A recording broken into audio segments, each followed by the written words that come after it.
Eastern bank যার কার্ডটা হারিয়ে গিয়েছিল এটিএম কার্ড, তো এটা গতকাল অনেকজন বলছিল এটা নাকি র্যাব অফিসের পাশে। তো আমি ইস্টার্ন ব্যাংকের পাশে চলে আসলাম এবং ওনার থেকে তথ্য জানবো। যার আইডি কার্ড, ওনাকে যদি আমরা এই কার্ড নাম্বারটা দিই, ওনার নাম্বারটা যদি বের করতে পারি তাহলে আমরা ইনস্টিমেট ওনাকে কল দেবো।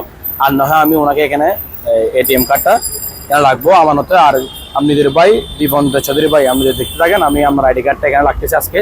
এবং এরকম কার্ড হারিয়ে গেলে বা আপনারা কী করবেন বা কয়দিন পর ফেলতে পারেন সব কিছু ডিটেলস আজকে আপনাকে জানাবো। আমি হচ্ছে পিএলসি, এটা হচ্ছে রেফারের পাশে। আজকে এখান থেকে তথ্য জানবো। গত দিনের কথা কেন বলছিলাম, আসলে আমার হাতে এখন কার্ডটা আছে, চাইলে তো আমি টাকা তুলতে পারতাম। আর লেনদেন করে কেন বললাম, কারণ ওনার যেহেতু সহজ হয়, কারণ দীপঙ্ক চৌধুরী নামে তো অনেক হাজার হাজার মানুষ থাকতে পারে, কিন্তু লেনদেনের ক্ষেত্রে উনি বুঝতে পারবে, সেই জন্য নামটা আমি সহজ করার জন্য বলছিলাম। তো আমি আজকে এখানে যা ড্রেস আমাদেরকে জানার চেষ্টা করবো।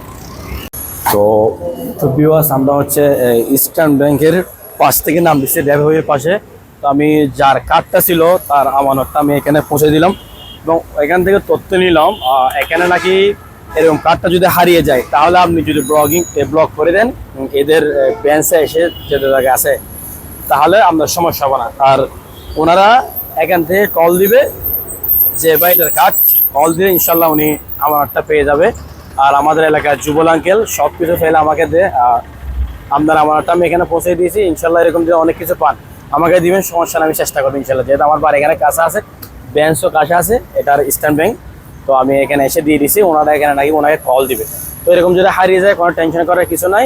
আর আপনারা এটিএম ব্যাংকের পাশেই এরকম কার্ড থাকবে, কার্ডের মধ্যে আমাদের একটা বাংলাদেশের নাম্বার লিখে রাখবেন, তাহলে আপনাকে খুঁজার সহজ হবে। তাহলে আমার থেকে আর এখানে আসতে হতো না, আমি ডিরেক্টলি আমার বাড়ি থেকে কল দিলে আপনি আসতে পারতেন। আমার বিশেষ করে আমার আইডি কার্ড, এটিএম কার্ডের মধ্যে আমি আমার পিছনে আমার বাংলাদেশের নাম্বারটা লিখে রাখি।